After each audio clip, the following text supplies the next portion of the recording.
Javon Riley is sentenced to 34 years for his role in a shooting in Dalston that left a 9-year-old girl with a bullet in her brain. His trial heard that she was an innocent victim caught up in a violent feud between two rival gangs. We look at the gangland feud in North London which led to the shooting. Also tonight, as plans for the pedestrianisation of Oxford Street move a step closer, the Mayor of London looks for someone to oversee it with a salary of £200,000 a year. And a couple are fined £600 for a single piece of cardboard near their bin. The council claims it was fly tipping. The couple say it fell out during the bin collection.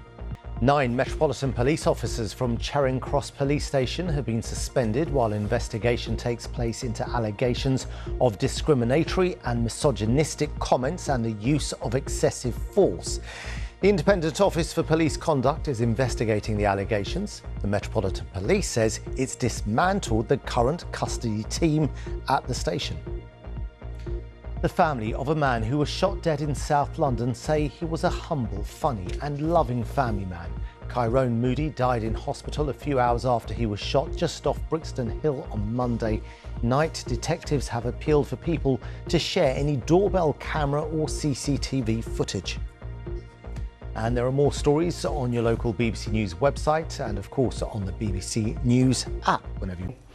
London Underground services are due to return to normal later this morning after 5 days of strike action. From 8 a.m. onwards, a normal service is expected to run. The dispute with the RMT union over working hours hasn't been resolved, and it hasn't ruled out the possibility of further action. At the moment, there's a really mixed service. Some lines are still suspended, others are delayed, but as the morning goes on, things are expected to get back to normal. 32 years after Stephen Lawrence was murdered in Eltham, his mother's urged anyone with information to come forward as an official review begins. Stephen was murdered in a racist attack in Eltham in 1993. His mother says this new review was the last opportunity for full justice and said she can't grieve until it's achieved. The College of Policing said the review was being conducted independently of the Met Police. Police marksmen are expected to be deployed to Windsor next week as Donald Trump pays his second state visit to the UK. Among the specialist units earmarked to help protect the US president are Thames Valley Police's mounted section. They'll be working alongside the US Secret Service. Officers say the horses aren't just there for show.